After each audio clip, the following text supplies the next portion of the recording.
किशोरी जी ठाकुर जी से बोली, आज आप मान लीला करो और सुनो, नेका देर में मानियो मत, खूब मनान दियो मुझको तब मानियो।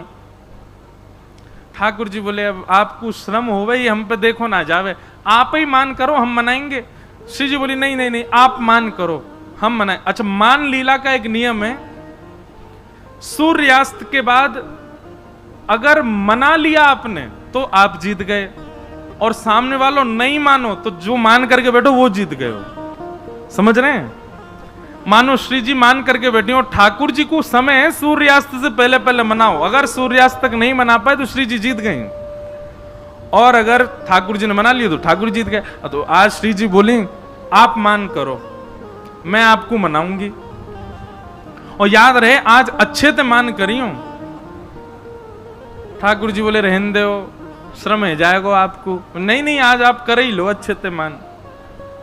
ठाकुर जी देख लो, फिर रोइयो मत। बोले, बिल्कुल ना रोऊंगी। ठाकुर जी इतने में गए जाकर के कुंज में और रूट करके बैठ गए श्री जी से। अब श्री जी उनको मना रही हैं, कभी खीर बना के लेके जामे, ठाकुर जी ना पामे, कभी नृत्य करके दिखामे, ठाकुर जी ना माने, कभी कोई चुटकुल्ला सुना में ठाकुर जी को, ठाकुर जी हंसे ही ना। श्री जी ने हर प्रकार को प्रयास कर लियो कि ठाकुर जी मान जाएं, पर ठाकुर जी नहीं मान। सबरे अपना लिए तरीका, श्री जी तरीका अपना रही हैं, ये कोई सामान्य बात मत समझियो। महाराज किशोरी जी जब चले ना, और उनके नूपुरन की जो ध्वनि है ना, वह ध्वनि पे गंधर्व नृत्य करें, सामान्य नहीं है हमारी श्यामा जो। वो मनानो चाह रही हैं तो सोचो कहां कहां प्रस्तुत कर रही होंगी ठाकुर जी के आगे, लेकिन ठाकुर जी नहीं मान रहे। संध्या को समय है गो, और मनाते मनाते श्री जी हार गई। श्री जी बोली, मैं तो हार गई श्याम सुंदर, मान ही नहीं रहे हो, अब चलो ठीक है, आप जीते मैं हारी। अब कायदे से ठाकुर जी को उठ के हंसना चाहिए, कहनी चाहिए मैं जीत गया। ठाकुर जी उठे और सीधे अपनी गैया लेके नंद भवन को चल दिए, मान में ही। श्री जी बोली, ये तो ठीक ना है, संध्या है गई, आपने मान लीला विश्राम क्यों ना करी? ठाकुर जी गुम सुम चुप, बिल्कुल मौन अवस्था में चलते ही चले गए। श्री जी मनाती जा रही हैं, ठाकुर जी माने ही नहीं। और लाल जी सीधे नंद भवन में भीतर चले गए और जाके अपना भोजन पानी करके विश्राम कर गए। पूरी रात श्री जी को नींद नहीं आई। और दिन की प्रतीक्षा करें, कल हमें कल बताऊंगी इन्हें, ऐसे कैसे कर लियो। दूसरे दिन कुंज में श्री जी पहुंची, ठाकुर जी आए, वही मोह लटको भयो है। श्री जी आई, वही ये तरीका ना है, जे मान लीला को कोई नियम ना है, रात में आप बिना मान लीला विश्राम के चले गए और सवेरे तो फिरते मान कर रहे हो, जे कोई तरीका है? ठाकुर जी कोई प्रत्युत्तर ही नहीं दे रहे, आके सीधे फिर बैठ गए मान में ही। थोड़ी देर तो श्री जी रिसियाती रही, फिर बोली अब मना ही लूं, कहा पे तो मान जाए। फिर मनाने लगी, फिर नहीं माने। शाम को ठाकुर जी फिर चले गए मान में ही। तीसरो दिना जैसे प्रारंभ भयो, और आज भी जब ठाकुर जी नहीं माने तो श्री जी के नेत्रन से अश्रु आ गए, और दौड़ करके श्री जी गई दूर, और यमुना जी के तट पर बैठ करके रुदन करने लगी। ऐसा मैंने कहा कर दियो, इतना मान कर रहे हैं। और जैसे एक अश्रुबिंद आपको निकर करके श्री यमुना जी में जाकर के जैसे ही गिरो, संपूर्ण यमुना जी को जल उष्ण है गया, तपने लगा, भाप उड़ने लगे। महाराज यमुना जी ने उस अश्रु बिंदु को समेट करके अपने भैया यमराज के पास गई, और यमराज के पास जाकर के वो अश्रु बिंदु प्रदान करके बोली, भैया आपके संपूर्ण यमलोक में इतनी वेदना में कोई है जितनी वेदना में ये अश्रुबिंद है।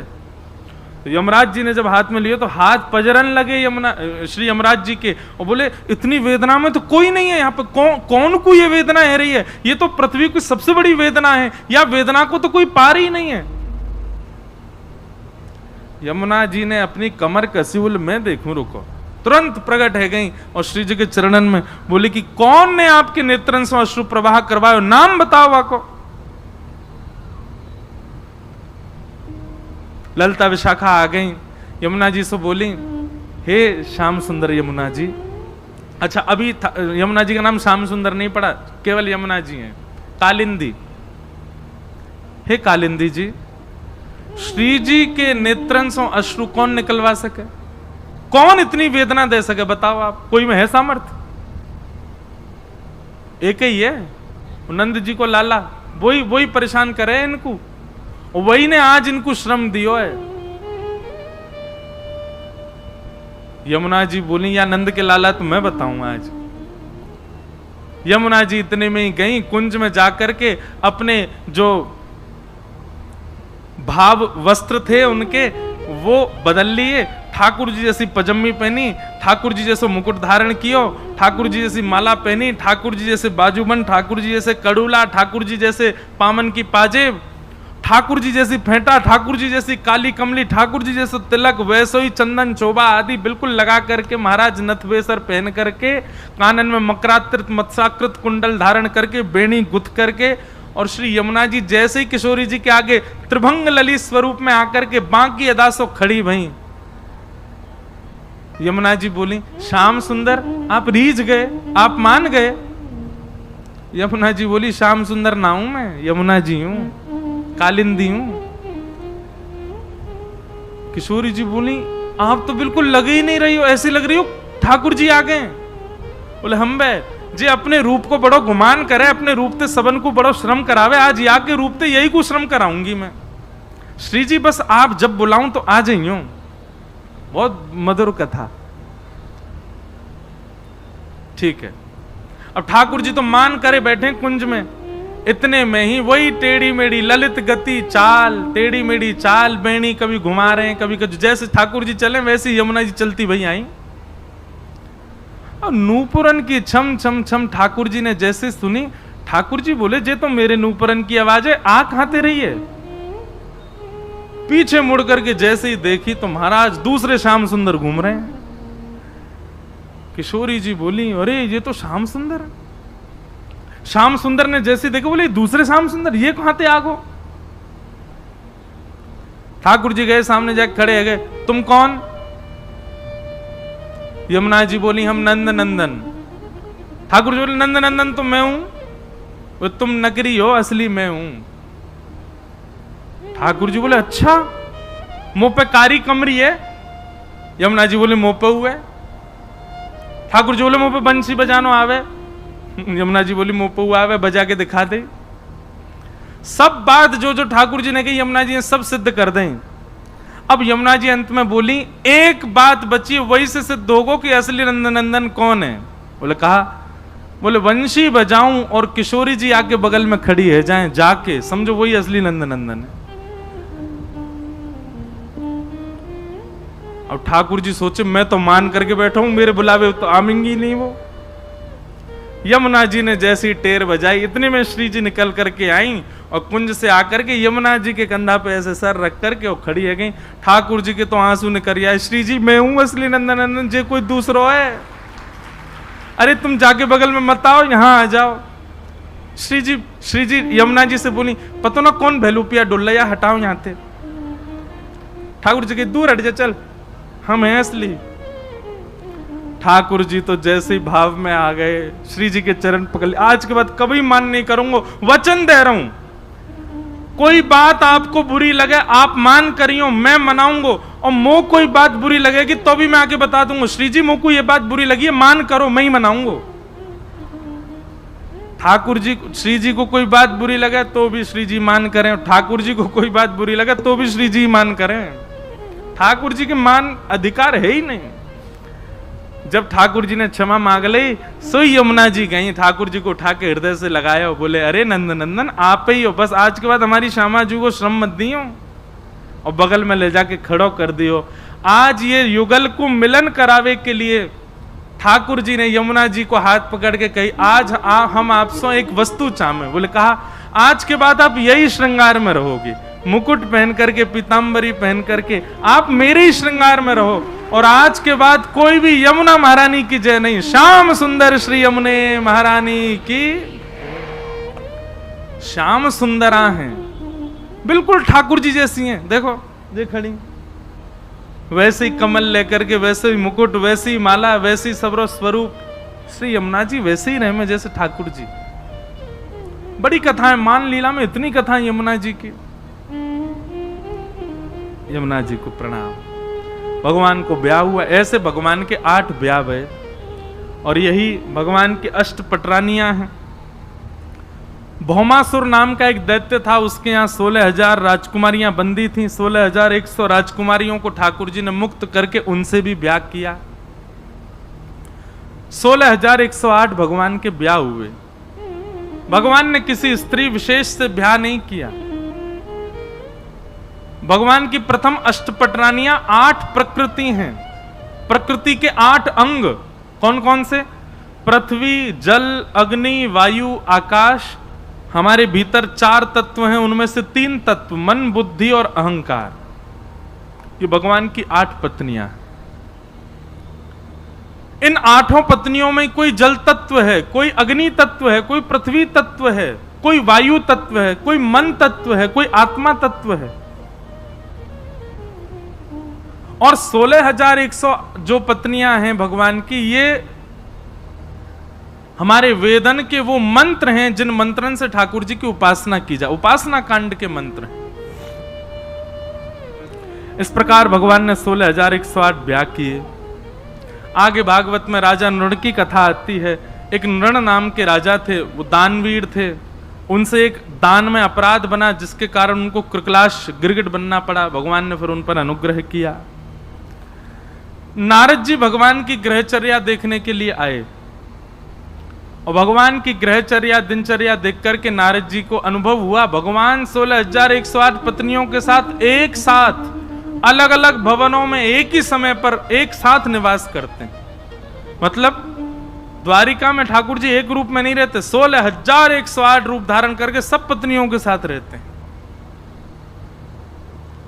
नारद जी गए तो इस भावना से थे कि कोई पत्नी शिकायत करेगी कि ठाकुर जी मेरे संग नहीं रहते, वही के संग रहे मैं। पर सब पत्नियों ने एक ही शिकायत करी, बोले कहा मोए छोड़ के जामे ही ना है, पूरे दिन मेरे पास ही रहे मैं। ऐसी भगवान की ग्रहचर्या का दर्शन किया। अंत तो गत्वा नारद जी ने ठाकुर जी को प्रणाम करके कहा, आप जैसे आप ही हो, कोई नहीं हो सकता। बन्नो कृष्ण लीला करणीय नहीं है, मैं फिर कहूं, आप कर नहीं सकते भगवान कृष्ण ने जो किया है। कृष्ण लीला अनुकरणीय है, जो कह रहे हैं वो करो। भगवान ने कृष्ण लीला में हजारों बार कहा कि मैं भगवान हूं, मैं परमात्मा हूं, मेरी शरण में आओ। राम लीला में एक बार भी नहीं कहा भगवान ने, क्योंकि वहां पूर्ण मानवों की तरह ठाकुर जी लीला कर रहे हैं और यहां पूर्ण भगवान और मानव दोनों बन करके लीला कर रहे हैं। अद्भुत लीला है ठाकुर जी की। नारद जी की ग्रहचर्या का दर्शन, फिर आगे भगवान की नित्यचर्या, दिन से लेकर रात्रि तक ठाकुर जी की दिनचर्या क्या होती है वो सब बताया गया। फिर राजसूय यज्ञ की चर्चा, और वहां भगवान जरासंध का अंत कराने के लिए गए, साथ में अर्जुन और भीम को लेकर के गए। बहुत अच्छी कथा है। यही जरासंध जिसने मथुरा पर चढ़ाई की थी, इसको भगवान ने 18 बार 16 बार इसकी सेना को मार दिया, उसको नहीं मारा। और 17वीं बार जब वो आया तो भगवान रण छोड़ के भाग लिए। आज उसी जरासंध ने 20,000 राजकुमारों को बंदी बना रखा था। भगवान को जब ये बात पता चली तो भगवान अर्जुन और भीम के साथ जरासंध के यहां रूप बदल करके गए, ब्राह्मण का रूप धारण करके। क्योंकि जरासंध का नियम था कि वो ब्राह्मणों को मुंह मांगा दान देता था। जैसे ही दोनों गए, आपने जाकर के वरदान मांगा। जरासंध ने कहा मांगो क्या चाहिए, तो कहा कि युद्ध दो। जरासंध हंस करके बोले क्षमा करना, ब्राह्मण कभी युद्ध नहीं मांग सकता, आप कोई और हो, रूप दिखाओ। भगवान ने अपना रूप दिखाया तो जरासंध बोला आप तो रण छोड़ के भाग गए थे, आपसे मैं युद्ध नहीं करूंगा, भगोड़ों के साथ युद्ध नहीं करता। अर्जुन ने अपना रूप दिखाया तो बोले बालकों के साथ मैं युद्ध नहीं करता। भीम ने जब अपना रूप दिखाया, जरासंध बोला हाँ जे मेरे टक्कर का आओ। अब भीम और जरासंध सूर्य उदय होते ही दोनों कुश्ती लड़ते हैं, लड़ाई करते हैं, और पूरे दिन जरासंध भीम को मारता है। और कृष्ण और अर्जुन दोनों बैठे बैठे केला खाते रहते हैं, देखते रहते हैं युद्ध। उसने ये कहा कि आप मेरे मेहमान हो, मैं आपको तकलीफ नहीं दूंगा, लेकिन हाँ भीम से मेरा युद्ध है तो पूरे दिन इसके संग युद्ध करूंगा। शाम को जब सूर्यास्त हो जाता तो कृष्ण अर्जुन दोनों जाते, भीम को कंधा पे टांग करके कमरा में ले जाते, वहां उसके बेचारे के मल्लम पट्टी करते, वो बाम फाम लगाते। ठीक है जा भैया, सुबह फिर लड़ना हो तो है, रात रात में ठीक होना जरूरी है, सुबह फिर युद्ध होगा।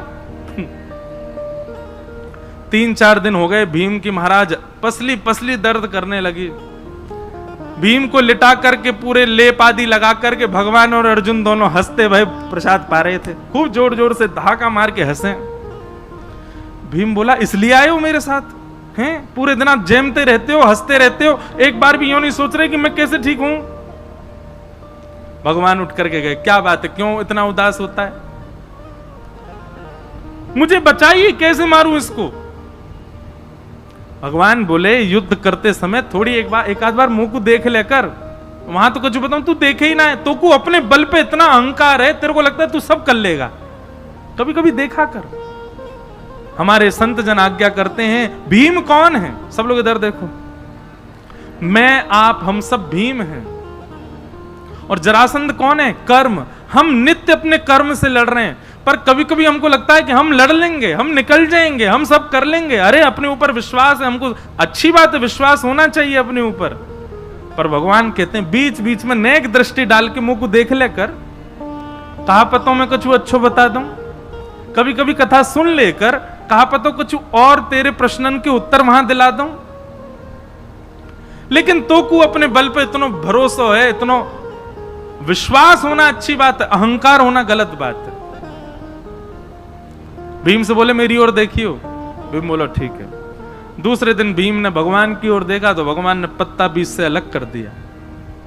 भीम समझ गया, उसने वही दाव पेच खेला, एक पैर पर अपना पैर रख करके दूसरे पैर को खींच दिया, बीच में से जरासंध अलग हो गया। अब भीम अपनी भुजा उठाने लगा, मार दिया मैंने, आज इसको नष्ट कर दिया। भगवान बोले पीछे देख, पीछे देखी तो फिर खड़ा हो गया, फिर दिए महाराज घुमा घुमा के मारे। रात में बेचारा फिर गिर गया, भगवान फिर लाद के लाए उसको कमरा में, फिर बाम फाम लगाए। भीम बोला आज तो आपकी ओर देखा था मैंने। भगवान बोले देखा था, पर मैं जीतूं इस भावना से देखा था। मानव का अधिकार कर्म पर है, फल पर नहीं। फल की कामना से मेरे पास मत आ, केवल अपने कर्म को सुदृढ़ मैं कर सकूं इस भावना से मेरे पास आ। नाथ मैं ये करने जा रहा हूं, बस मैं अच्छे से करूं, फल क्या मिले भगवान बोले वो मेरे हाथ में, उसकी चिंता मत करो। तैने मेरी ओर किस भावना से देखा कि फल क्या चाहिए? फल चाहिए, जीतना है, फल की कामना नहीं। भीम बोला ठीक है, शरणागति भाव से देखना। दूसरे दिन भीम ने शरणागति भाव से देखा कि हे नाथ मुझे जीत की चिंता नहीं, मुझे हार की चिंता नहीं, बस मैं जो युद्ध कर रहा हूं इसमें मुझे गति प्राप्त हो, जो भी मिले बस मिले। भगवान की ओर देखा, भगवान ने पत्र अलग करके विपरीत दिशा में फेंका। समझ गया, बीच से जरासंध को अलग करके विपरीत दिशा में फेंका और जरासंध का वध हो गया। तो कर्म रूपी जरासंध से हम सब भीम लड़ रहे हैं, पर अहंकार वश होकर के लड़ रहे हैं। ठाकुर जी की ओर कभी कभी दृष्टि डाला करो, कथा में कभी कभी आके बैठा करो, क्या पता कोई ऐसा सूत्र मिल जाए जिससे आप अपने जीवन के जरासंध को नष्ट कर सको। भगवान ने जरासंध का वध कराया, 20,000 राजकुमारों को वहां से मुक्त करके सीधे हस्तिनापुर गए और वहां पर राजसूय यज्ञ में जाकर के पांडवों का यज्ञ पूर्ण कराया। अब आगे कथा आती है, सूर्य ग्रहण पड़ा, भगवान कुरुक्षेत्र गए, वहां ब्रजवासियों से मिले। सूर्य ग्रहण के समय ब्रजवासी भी गए थे और वहां से द्वारिकावासी भी आए थे। तब भगवान का ब्रजवासियों से कम से कम 110-115 वर्ष बाद मिलन हुआ ब्रजवासियों के साथ। बड़ी करुण और बड़ी मधुर कथा है, उसमें ज्यादा प्रवेश नहीं करेंगे। अब यहां से कथा प्रारंभ होती है। भगवान के एक सखा हैं जिनका नाम है सुदामा। कि कृष्ण स्यासीत सखा कश्चित ब्राह्मणो ब्रह्मवित्तम विरक्त इंद्रियार्थेषु प्रशांतात्मा जितेंद्रिय। भगवान के एक सखा हैं, क्या नाम है? सुदामा। हमने कितने सखा बताए भगवान के? 3। सखा इससे ज्यादा बनाना भी नहीं कभी, बहुत ज्यादा सखा नहीं होने चाहिए। और सखा हों तो ऐसे ही हों जैसे भगवान के 3 सखा हैं।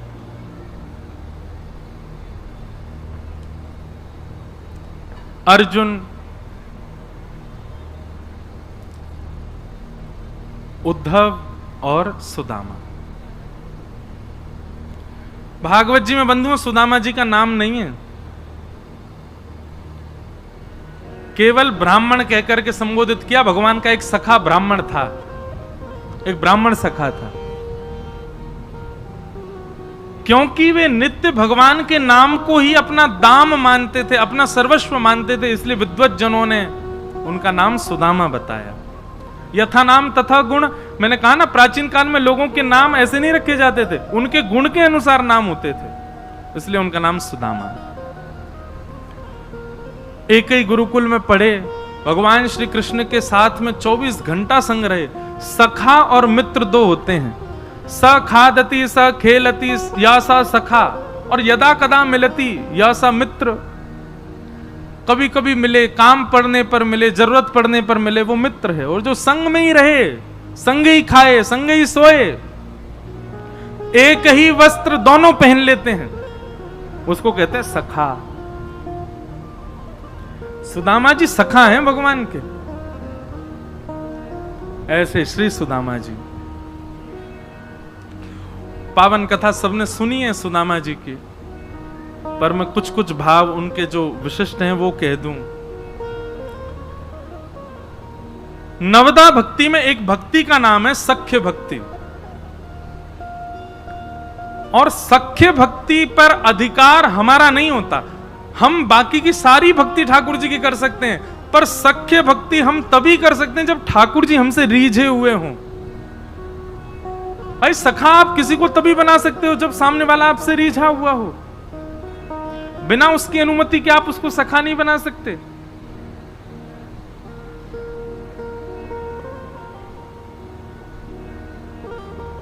किन कारणों से ठाकुर जी रीझते हैं? ऐसे 3 कारण बताए हैं सुदामा जी के भीतर जो हैं। सबसे पहला, बहुत ध्यानपूर्वक सुनिएगा, विरक्त इंद्रियार्थेषु। श्री सुदामा जी महाराज अपनी इंद्रियों से परम विरक्त हैं। इंद्रिय विरक्त का मतलब क्या होता है? जो अपनी इंद्रियों की इच्छा पूरी ना करे उसको इंद्रिय विरक्त कहते हैं। जीव की इच्छा हो रही है, मुझे कचौड़ी खानी है, तुरंत आप गए बाइक उठा के और कचौड़ी खा ली, तो आप आसक्त इंद्रिय हो, ठाकुर जी के सखा नहीं बन पाओगे। नेत्रों की इच्छा हो रही है, उसको देखना, तुरंत देखने पहुंच गए, तो आप आसक्त इंद्रिय हो, आप ठाकुर जी की प्राप्ति नहीं कर पाओगे। आपके सर्वांगीण तन में कोई भी इंद्रिय इच्छा प्रकट करती हो और आप लग जाते हो उसको पूरा करने में, तो आप आसक्त इंद्रिय हो। विरक्त इंद्रिय कैसा होता है? कैसी भी इच्छा प्रकट हो रही है, लेकिन उस इच्छा को जो दबा दे, उस इच्छा पर अमल करके अपनी इंद्रियों को इच्छा पूरी ना करने देवे, वो विरक्त इंद्रिय भगवान को प्रिय है। भगवान उसको भक्त नहीं बनाते, सखा बना लेते हैं अपना। अच्छा, इसके पीछे कारण क्या है? विरक्त इंद्रिय ठाकुर जी को प्रिय क्यों? भगवान कहते हैं भैया सखा बन जाएगा तो मेरे संग रहेगो, और मैं तो पूरी दुनिया में जाऊं, भक्त जो पवावे सो पाऊं, कभी अपनी रचनाओं को भावना रखूं। भक्त जो दे देगो मेरे का जी स्वीकार है। और कर्मा भाई है, वो बिना नहाए धोए खिचड़ी बनावे, और कहां तक कहें महाराज, दांतुन करती वही खिचड़ी बनावे। और कभी कभी खिचड़ी लग ना जाए तो दांतुन के पिछले भाव से ही चला दे, और ठाकुर जी वाकू पावे के लिए मंदिर से दौड़ के आवे। हमारे अंदर दोष आएगा अगर हम आसक्त इंद्रिय होंगे तो। ठाकुर जी तो संग लेके जाए, चल भैया एक सगी बुला रही वाग खा भी चलेंगे। ठाकुर जी तो पामेंगे प्रेम से हमको, अरे राम राम दांत उनते चलाई गया हम ना खा रहे। आसक्त इंद्रिय। और कहीं हमने दोष देखा, ठाकुर जी कहेंगे ये तो सखा बनने लायक है ही नहीं, दोष देखता है। इसलिए विरक्त इंद्रिय। ठाकुर जी के सखा बनना है तो पहले इंद्रियों पर विजय करो।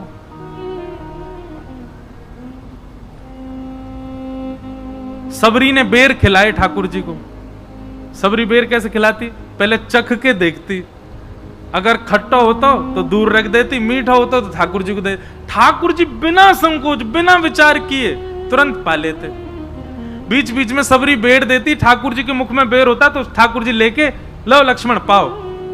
लक्ष्मण जी देख के कहते झूठ और बेर है, मैं तो ना खा रहा हूं। ऐसी संतजन कथा बताते हैं कि जब लक्ष्मण जी के जब लंका से लौट करके वापस आ गए तो एक दिन राम जी से लक्ष्मण जी ने कहा कि कुछ प्रवचन सुनाओ। तो राम जी उनको यही प्रवचन सुनाने लगे। बोले लक्ष्मण आज तुम जीवित हो ना सबरी जी की वजह से। बोले क्यों?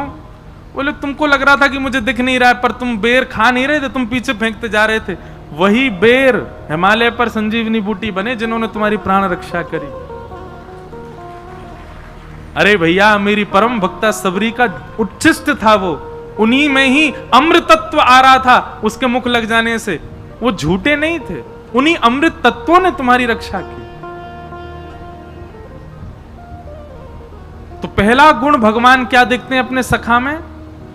विरक्त इंद्रिय। इंद्रियों से विरक्त होना चाहिए। इंद्रिय आसक्ति यदि आपके चित्त में है तो समझ जाना राधारमण जी जल्दी स्वीकार नहीं करेंगे। दूसरा प्रशांत। दूसरा लक्षण भगवान को अपने सखा में क्या चाहिए?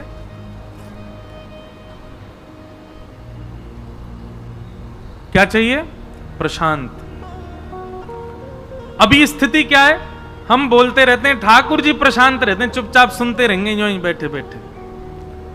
कछु सुना दो, भजन सुनाओ, कीर्तन सुनाओ, कछु उल्टो सीधो सुना दो, बढ़िया सुना दो, बुरो सुना दो, कभी नाराज है जाओ, प्रसन्न है जाओ, ठाकुर जी यूं ही बैठे रहेंगे। लेकिन भगवान को सखा कैसा चाहिए? बोले जो अपनी नहीं सुनावे मेरी सुने। क्षमा करना, ये 3 घंटा 4 घंटा कथा होती, आप सब प्रशांत हो जाते हो, आप सब बोलते नहीं हो, सुनते हो। जैसे 4 घंटे आप कथा में रहते हो ऐसे जीवन में रहने लग गए तो ठाकुर जी आपको सखा बना लेंगे। ये बात सत्य है। कम बोलो। 2 चीजों से आयु घटती है हमारी, एक तो बहुत खाने से और एक बहुत बोलने से। इन दोनों पर थोड़ा बेग लगाओ, बोला भी कम करो, खाया भी कम करो। और अब एक नियम बना लो भैया, इतना समय निकल गए और इतने बड़े बूढ़े रहते जा रहे हो सबरे। अब एक नियम बना लो, जब बोलो सो हरि चर्चा। जब बोलो सो तो वो वही बोलो जो ठाकुर जी से संबंधी हो, उसके अतिरिक्त कुछ नहीं।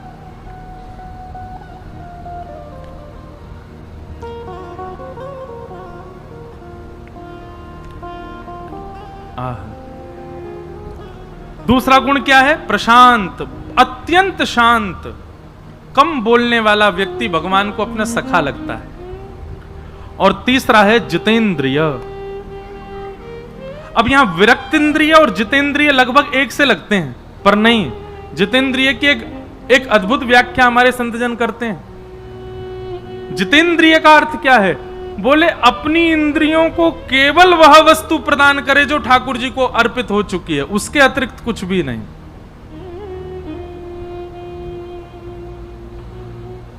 केवल वह वस्तु प्रदान करे जो ठाकुर जी, मतलब नेत्रों से उसको निहारे जो हरि संबंधी है, कानों से उसकी चर्चा सुने जो हरि संबंधी है या हरि की चर्चा कर रहा है, जिह्वा पर केवल वो जाएगा जो ठाकुर जी को पधराया जा चुका है, वस्त्र भी वो पहनेंगे जिससे ऐसा लगे हम ठाकुर जी के ही हैं। अपना मुख आकृति, चाल ढाल, बोल चाल, सारा जीवन ऐसा बना ले कि देख करके, बैठ करके, सुन करके ऐसा लगे निश्चित ही भगवान का कोई इसके अंदर भगवत भक्ति भाव है।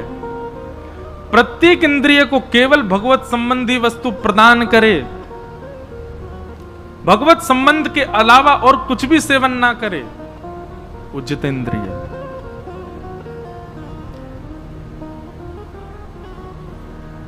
ये 3 लक्षण हैं श्री सुदामा जी में, और यही 3 लक्षण यदि मानव अपने जीवन में उतार ले तो ठाकुर जी उसको सखा बना लेंगे अपना। लाइए इन 3 लक्षणों को लाइए। भगवान के सखा हैं सुदामा जी, कभी द्वारिका का जिक्र भी नहीं करते अपनी पत्नी के आगे। क्यों? क्योंकि कहीं पत्नी ने कभी ये कह दिया कि आपके सखा हैं श्री कृष्ण, कभी चले जाओ उनके पास, कुछ मांग लाओ उनसे। मैं मांगने अपने सखा के पास नहीं जाऊंगा। सखा को तो दिया जाता है, मांगा थोड़ी जाता है, और देने के लिए मेरे पास कुछ है नहीं तो मैं जाऊं कैसे? इसलिए कभी द्वारिका की चर्चा नहीं करते। बहुत कष्ट में जीवन जीते हैं पर कभी द्वारिका का कोई भाव नहीं, अंतरंग भाव से नित्य द्वारिका का स्मरण करते हैं, पर चर्चा में कोई द्वारिका की बात नहीं आने देते।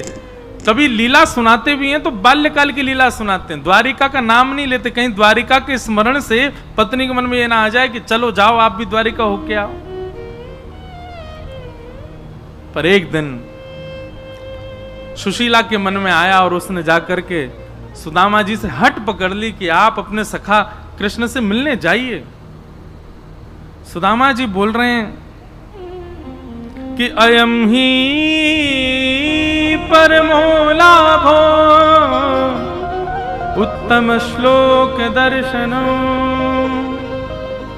अरे मैं नित्य श्याम सुंदर का दर्शन करता हूं अपने चिंतन में ही, वहां जाने क्या। अरे सुशीला मैं अभी बता रहा हूं, आज नीले वर्ण के वस्त्र पहने लाला ने, आज ऐसा मुकुट पहनो है, आज ऐसा पटका पहनो, और तू दावो कर ले, कोई सो पूछ ले, अगर कोई द्वारिका में हो और द्वारिका से आया वह सो पूछ ले, ऐसा ही श्रृंगार होगा आज। मुकु नित्य दर्शन होवे लाला को, मुकु जावे की कहां आवश्यकता।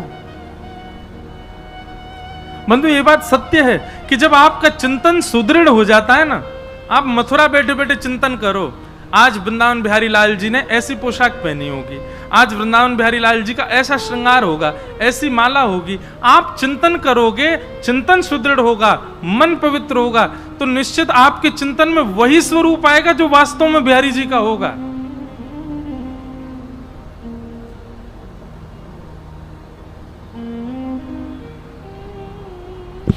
चिंतन में ये सामर्थ्य है। हमारे पंडित श्री गया प्रसाद जी महाराज और उड़िया बाबा दोनों, उनको इतना प्रेम कि पंडित जी महाराज को खांसी होती तो उड़िया बाबा दूर बैठे बैठे अचानक से स्तब्ध रह जाते और वहां बैठे लोगों से बोलते, अरे पंडित जी महाराज को खांसी आ रही है। इतनी दूर से उनको पता चल जाता था।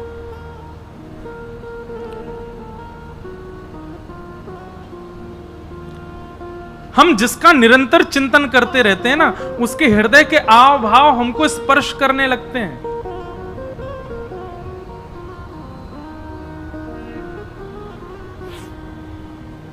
लेकिन पत्नी के बार बार कहने पर सुदामा जी महाराज गए। चलते चलते 7 दिन बीत गए पर रास्ता भटक गए। दूर नगरी बड़ी दूर नगरी, दूर नगरी बड़ी दूर नगरी, कैसे आऊं रे नंद लाला, कैसे आऊं रे नंद लाला, कैसे आऊं मदन गोपाला, कैसे आऊं मदन गोपाला, तेरे गोकुल नगरी बड़ी दूर नगरी, दूर नगरी बड़ी दूर नगरी, दूर नगरी बड़ी दूर नगरी। ओ रात को आऊं तो कान्हा डर मुहे लागे, रात को आऊं तो कहाँ डर मुहे लागे, दिन को आऊं तो देखे सारी नगरी, बड़ी दूर नगरी। हाँ, दिन को आऊं तो देखे सारी नगरी, बड़ी दूर नगरी। दूर नगरी, बड़ी दूर नगरी, दूर नगरी, बड़ी दूर नगरी। ओ मेरा कहे प्रभु गिरधर नागर, मेरा कहे प्रभु गिरधर नागर, मेरा कहे प्रभु गिरधर नागर, मेरा कहे प्रभु गिरधर नागर। तुमरे दर्श बिन मैं तो हो गई बाबरी, बड़ी दूर नगरी। तुमरे दर्श बिन